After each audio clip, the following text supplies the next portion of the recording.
What's up, guys? Welcome to Awesome Comics, your one-stop shop for everything comic book entertainment. I am your host, Walter Bernasiak, and we got a big panel today, guys. This is a good one. We're talking about our favorite comic book writers and our favorite comic book artists.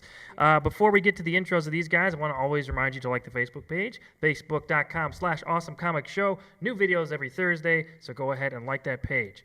Okay, intros. We'll start with my left, the far left. It's Heather Roos. What's going on, Heather? Hello. Nothing much. Just really excited to share some of my favorite authors and artists with you guys. Yeah, all right. Cool. Porter. Brian Porter. What's up? What's going on, man? How you doing? Yeah, I'm doing good. Are you doing good? I'm good. You sure? Yeah. Okay. For sure. Okay. And Ayana Wade, how's it going? What's up? Back again? You excited to talk about your favorite writer and artist? Oh, yeah. All right, cool. And our special guest today, Mr. Trevor Mueller. What's up, man?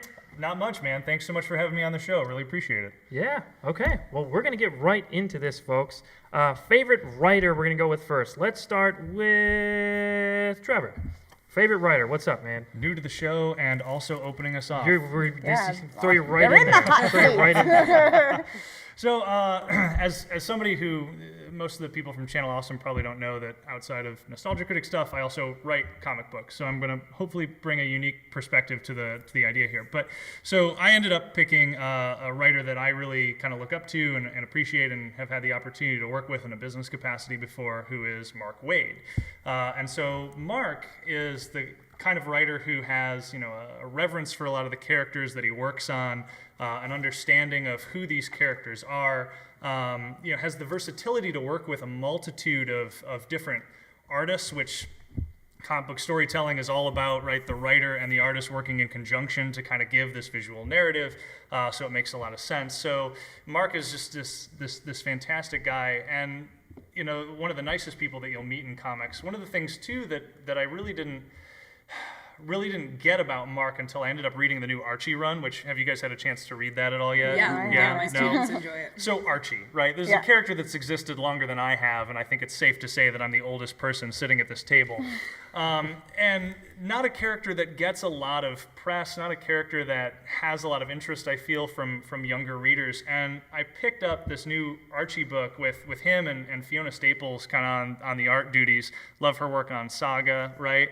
And it's a complete redesign of the characters, and it's essentially like an episode of something on the CW, but in comic book form, and it's fascinating.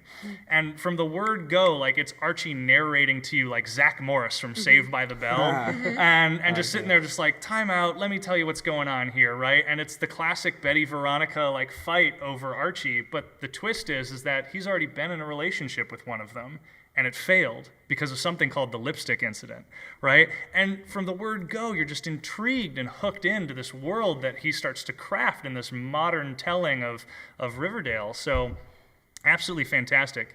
Kingdom Come, obviously, a very famous book from DC Comics. I'm sure you guys have all read this. Yeah. Yes. Yes? Love No? Kingdom Come. All right, Yeah, good. So very, very different narrative, though, right? And the diversity in narrative and voice that Mark Waid can kind of put out there through the different artists that he works on or the different characters that he's working on. And this was an opportunity to kind of reimagine a lot of these characters as older characters within the universe. So absolutely loved what he did with this world and this universe. Alex Ross, obviously, gorgeous painted artwork on here, a lot of religious overtones that he's kind of thrown in there, because it really kind of is about the end of innocence and the end of mankind as we know it. And again, these are just three examples that I kind of brought from my collection, because the stipulation that Walter sent through in the email was something you have an example of, and Right. most of my comics are still back in Michigan. But Superman Birthright, right, is kind of the final example that I brought on here. And people may or may not know that Man of Steel borrowed very heavily from a lot of the source material that was in Superman Birthright, which was not unlike Archie. Mark being asked by DC Comics to kind of reimagine the Superman character for a modern generation. And he created the line that it's not an S on my chest, right? This, from where I'm from, this is the symbol of hope. Right. The difference being is that he actually put Superman in situations where he is inspiring hope versus Man of Steel, which is another conversation entirely. Yeah. So again, just a versatility that you don't see in a lot of writers that are out there, an understanding of the medium that exists, and a diversity of voice while maintaining a reverence for the characters, to me, really kind of stood out. So that's why he's my favorite. Gotcha. I love Kingdom Come, so I know where you're coming great from on that. Yeah. Let's go on. Favorite writer, Heather. Hey, all right. Transitions well because we have the same artist for Archie Oh. and Saga. But one of my favorite writers is Brian K. Vaughan. So I just really like some of the creativity that he has. I think he is a very engaging storyteller. I think he writes really relatable characters who I'm generally drawn into. I like that he adds a sense of humor every now and then. So even though it could be a serious topic like Pride of Baghdad, there is the occasional humor so that it's not just all the issues punching you in the face. There's humor injected into it. And I also find his characters relatable when they're, not demigods, I suppose. But Well, he creates a humanity and an Yes. ability for the character to resonate with the reader. And he's Right. done that in all the projects that he's worked on. right, I always feel connected to whoever the characters are, which is always something that I value. I want to be able to connect to the characters and really engage in their story because that's what keeps me engaged. So some of the examples that I brought, I meant to bring Y the Last Man, but when I Throw up a picture. Boom. Well, yeah, right. When I moved to Japan, I donated like 70% of my comic collection to the school I used to work at. So it's at that school right now. But Donate that's your a old comic. great one. If you haven't checked out Why the Last Man, it's a great one to just toss people into too. If they're a first-time comic reader, a lot of people will read that very voraciously, I guess. That conversation you and I were having Right. before the show, that was the first comic book series I ever introduced my wife to. She knew who Superman was. She didn't want to pick up an issue and have to have had 30 years worth of history in order to Yeah. read today's issue. But so I gave her Why the Last Man. And again, the exact same reasons, right? She loved it, resonated with her, like it was a fantastic story. Yeah. Yeah. And I also have a set of Runaways, but my kids are super into it right now. So Yes. they're all checked out in my library. So there's that. There's also Saga, which honestly, if you have not checked out Saga yet, you really should. It's probably one of the most talked about comic books recently, not just because of the controversy of the cover, but it's also just a fantastic story. Same thing with Pride of Baghdad came out. Oh my gosh, I can't even think. What, 2003? Maybe? Something around there. Been a while. It has been a while. But it is just a great story that touches on some of the issues happening in Baghdad with the bombings that we do in Iraq, the U.S. does. But it's, again, told in a great way where you don't feel, like I said, punched in the face with the issues. It's a great way to tackle it while still having humanity, despite the fact that it's told from lions, from the perspective of the lions. So, Lion King. Hello. right, we yeah. go. So there we go. It's Brian K. Vaughan. Check out his stuff. Oh, great. All right, we'll go over to Ayana. Who's your favorite writer? What's up? Brian Lee O'Malley, if you can't tell. He's great. This is one of those comics that made me feel like it was cool to like comics because it was sort of in when it was coming out. So I didn't have to like suppress that as much. I remember going to the sixth book release dressed as Ramona Flowers, actually. Because that was back in my blue hair days when I used to dye it a crazy color every week. So obviously when I read it, I was like, what? This is an amazing character. Let me read more. He won like the 2015 Joe Shuster Award for Outstanding Canadian Comic Book Cartoonist as a writer and artist. One of the good ones to read for his is Lost at Sea. This is one of his beginning ones at Oni Press. And it's sort of like this existential, like aimlessness to it. Talks about like depression and breakups, and goes through like her divorce, her parents' divorce, not hers. And she has to take this road trip home with these acquaintances she knew from like high school, and dealing with possibly not having a soul, but feeling like she's just like walking around without a soul, this emptiness. There's just a really great relatability of having to be around people that you don't necessarily want to be around during like a really like big moment of vulnerability that I really like about this. And there's some other smaller Lost at Sea like continuation comics out there online. You can look them up, I'm sure. There's also Seconds, which is Katie's like a restaurant owner. That one I don't own, apparently. But it's a little more fast-paced and has more exposition than I'm used to in his stuff. He sort of like throws you in usually. That one kind of gives you an introduction to her life. But I would say he's best known for Scott Pilgrim, obviously, which won the 2010 Harvey and Eisner Award for Best Humor Publication. I mean, it's a video game-ish type of world. There's superpowers, there's music. There's one of the beginning comics, it might be issue 1 actually, when they're like making a recipe and it's like cook along with Scott Pilgrim and his friends, how to make a vegan shepherd's pie. Because if you're vegan, you have superpowers in this world. It's amazing. And it's very reminiscent of like failed high school romances and bad breakups. Not that I can relate to that at all. Right? No. But I just remember going nuts for Ramona as a character, and all the other characters are just so unique and quirky and just unapologetically quirky and their own selves, but still grounded in like reality, even if they're dealing with things like magic mushrooms or like having to defeat evil exes or like your soul being stuck in a cat, stuff like that. Just like normal stuff that people go through. So even if they're in like a world with eccentricities to it, they're still like cool characters, but they're still grounded in reality. And he has a new graphic novel coming out. He announced it at SDCC, Worst World. So we're gonna see what that's about, and I'm very excited. Great. I really like the Scott Pilgrim movie too. So I mean, I know not a lot of stayed people very saw it, but- true to the source material, which does not usually happen. And it completely took its own spin. Like the ending is completely different, and I've heard there's that. a lot of the book different wasn't out things. yet. Right. Yeah. Yeah. So it's very like it's different, but it really, really gave that true essence of what it was to like read Scott Pilgrim. It was a fun movie. Yeah, I really liked the movie. the casting was amazing. Reverence. Right. Porter, favorite writer, man. All right, we all know, like, you saw in the Facebook video, I love Jeff Johns. Everybody knows I love Scott Snyder. But one of my favorite writers that I only got to read a very small portion was Joss Whedon. He did the Astonishing X-Men run, like 24 issues and then like a giant size. It is amazing. Joss Whedon is one of my favorite directors of all time, and he's such a good writer. He, Buffy, Angel, Dollhouse. He can write all of these characters. Serenity, Firefly. He can write all of these characters with like big teams, and everybody has a very specific personality.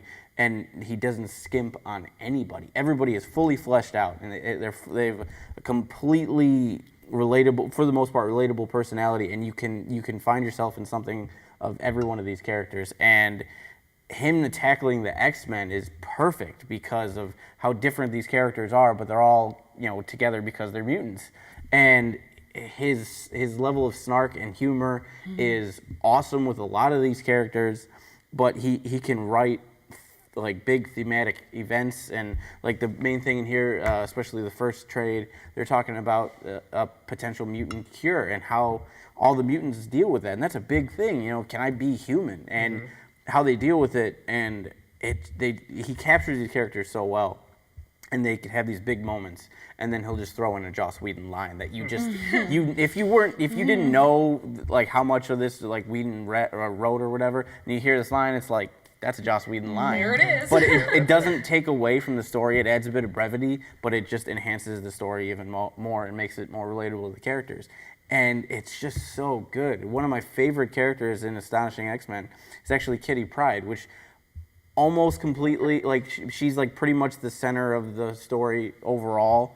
And she's such a good character. 100% agree. I love her character, and it's amazing. And he captures everybody a lot. But I think he really captured Kitty Pryde, and especially in. Well, I have all 4 trades. I got a friend of mine who's borrowing, but whenever I read the trades, I read them all 4 of them in one go. I just sit down and read them all. The last few pages of the last trade, man, it gives me goosebumps. The first time I read it, I cried. The second time I read it, I cried. Like there's so much weight to these characters, and you love them so much in just 24 issues. And I wish that he wrote more comic books. I would read anything that he wrote, regardless of the art style, regardless of what it was about. If it was a kid's comic book, I'd be at every Wednesday. You know, I love everything that Whedon does, and I've never been disappointed ever. Well, we do need a world with more Porter Mantiers, so. Yeah, absolutely. Yes, all the Porter Man tears. That's So, what I'm drinking right now, it's- actually. I recommend it. I eat it with cereal. in the That's morning. not Photoshop it, disgusting internet. at all. But yeah, I love Whedon. He's so good. So we're gonna go to favorite artist now. Trevor, who's your favorite artist? Yeah, so a little different for me because my favorite artists are the ones that I work with, but I don't want to be self-aggrandizing by any measure. So instead, I kind of twisted your question a little bit to be like an artist that I'm very intrigued by and I'm kind of watching their career.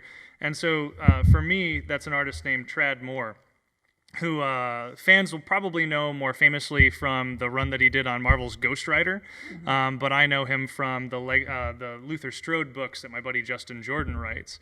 And yes, this is a very hyper-violent book, as you can probably tell from the cover. But it's essentially the thing that I love about him the most is the way that he kind of flows from panel to panel, page to page, action to action. And again, narrative flow is very visual within comics, so it's very important to be able to capture that. And this is a very action-heavy series, and he has actions that he'll put in there that'll just flow your eye very organically through the rest of the page, through the actions that are happening. It's almost like watching a kung fu fight scene in many ways. So I absolutely love what Tradd's been doing with this series, which has now ended in the third trade, as well as some of the stuff that he's been doing for Marvel. So I'm keeping a very close eye on what he's going to be working on next. Hey, great. Yeah. I'm looking forward to that. Yeah. All right, Heather. Yeah, so one of my favorite comic book artists is Adam Hughes. That's why I've got the Zatanna DC Women of DC Universe bust over here. I just really love the way that he treats women in his art. In general, I love his like compositions. Even like I feel like it's very realistic, which I like and value. And I also just really appreciate that a lot of his stuff, even though it's kind of pin-up-y, still has that old feel of their personalities shine through. It's not just about the like sexy cute pose that Catwoman is doing. It's about there's a story in there. Like you can look at something even like this bust and see that there's a story here. You know, she's reaching, can't find the rabbit or whatever she's looking for. So I love the personality that he puts in every picture, I guess, that he illustrates here. One of the things that made me fall in love with him, one of the first illustrations that I saw where I was like, oh my gosh, I love this guy, is this one where it's the women of the DC universe all together. So I brought the sketchbooks. But goddesses yeah, they're or all Greek Roman- I don't- goddesses. yeah, but yeah. again, it makes the point where like they're not even in their costumes, but and you you can know. tell exactly who is who. Not because of any facial features, because even some of their hair is different than it usually is, but just the way that they're posed, you can tell, oh, that's totally Wonder Woman or Catwoman or whatever. So I love the personality that he puts in all the women in the DC universe there. And he's currently doing some of the covers for Betty and Veronica, and they're adorable. Adorable. I love it. All right. Ayana, who is your favorite artist? David Mack. That's what's up. Some of you might know him from the Winter Soldier credit sequence. That was bomb. That was awesome. He did that. Or Fight Club 2, I know people have been talking about a lot. He does the cover art for that. But he does more than just watercolor. Watercolor is what I love him for because there's some breathtaking ones in Alias specifically, or Daredevil too. But he does more than just watercolor and pen and ink. He does magazine clippings and color scans and crayons and thread and lace, and he's a collagist, and it's amazing work. He has his own series that he wrote, Kabuki, which is actually, if you have the Comixology app, I believe Volume 1 is free on Unlimited right now. So go check that out. And it was his senior thesis in college was Volume 1. That's what he turned in for his thesis. So it's black and white. and it's set in Japan in the future, and it's like an assassin's named Kabuki, and it's awesome. It's a bunch of like assassins in the future. It's very violent, just as a warning, but it's in black and white, so like the blood is like artistically done and stuff. There is one of the later volumes is in full color though. So, but he'll use like sandalwood fans as like panel borders, or like turn like the barbed wire like into burbs, like MC Escher style, and then or like someone will raise a sickle and then it'll turn into like the crescent moon. Just some of the images that he evokes in that series is really cool. And Alias specifically is what I love him for, is his cover work for that. And it's very like femme noir is what Bendis calls it. And he'll use he made like a whole journal for this character in it that this girl gets lost and runs away or something. We don't know what happens to her, and he makes an entire like dream journal for her. This entire thing he just makes up for her, and it's amazing. And it's based off of one of his like ex-girlfriends from college and stuff. He co-created Echo. I cheated. I chose like 2 writer and artist for mine, so I got like double out of it. But yeah, so It's a Great. fundamental understanding of the medium Exactly. that they end up bringing in there. So, and David and I have exhibited at shows a lot with each other and stuff. He's also one of the nicest guys you'll ever meet in comics. I'm glad we got you here, Trev. Porter, favorite artist? Mine is a little bit more well known. It's Jim Lee, and I love Jim Lee's art so much. I think he captures. You see him a lot in DC now, and he does a lot of Batman. He'll do he did Superman Unchained, which was phenomenal. It was written by Scott Snyder, and it was such a good run. But he captured Superman, and he gets the feel of Superman with the way he draws his costume. I think I really like Jim Lee's Superman costume. It's crisp, it's clean, but it feels very Superman. And I love the way he draws Batman specifically. I think the way he uses his shadows with Batman fits like the whole Batman persona. Life in the Shadows, Dark Knight. But I think he shadows him well. And it just really draws out that character. And he pops on every page, even if he's in the dark. And I just love the way it looks. His lines are so like good and clean. It looks great. But then he busts out like this crazy ass Joker here that it's insane. It's not your normal style Joker, but it still looks awesome. And he gets these characters really well, but he brings something fresh to them. And I love, they're realistic, but they're also their own. It's their own style. Like I don't see anybody that draws Batman and Superman together like this. That just flows like it does in these pages. And Batman Hush is one of my favorite books of all time. And his entire run on the story is just beautiful. He does beautiful artwork, and I love it. I just love it so much. All right. Well, I hope you guys enjoyed talking about our favorite writer and artist. We're gonna pick of the week. I was gonna say is all of this stuff. So all this stuff that we've mentioned, go and check it out because it's great work. You have a lot of homework to do, guys. Yeah, a lot of There's homework. a a lot of reading to There's a do. lot, sorry. Social media for everyone. Heather, where can we find you? You can find me on Twitter at Heather Roos or Instagram at HRoos. And Porter, how about you? Facebook.com/AwesomePorter. Okay. Ayana. Twitter, Facebook, Snapchat now. Good. Here, fighting crime in the alleys at night. Yeah, the basics. know. Trevor, what do you got going on? Anything coming out recently, or what's up? Yeah, so we continue to work on my Albert the Alien series, Okay. which is a webcomic that updates for free every Wednesday and Friday at albertthealien.com. It's a young reader's sci-fi series about the first foreign exchange student from outer space. I love my artist, so check that out. It's totally free, and then we'll be Kickstart funding the 3rd graphic novel in that series probably early next year. Great. And then you can find me online as well at Facebook, Twitter, Instagram. Trevor A. Mueller is all of those things. So find me, follow me, friend me, and let's talk comics. Great. Awesome. I hope you've enjoyed watching us talk comics. Next week, in preparation for the season 3 premiere of The Flash, we will be reviewing Justice League: The Flashpoint Paradox animated movie. So come back for that. You could also follow me on Twitter at awesome_Walter. Talk to me about top 5 show I do, this show, whatever. I'm there for you. all the time. Okay, so until next week, for these guys, they're fantastic people. I'm Walter Bernasiak, and we will see you on the next page.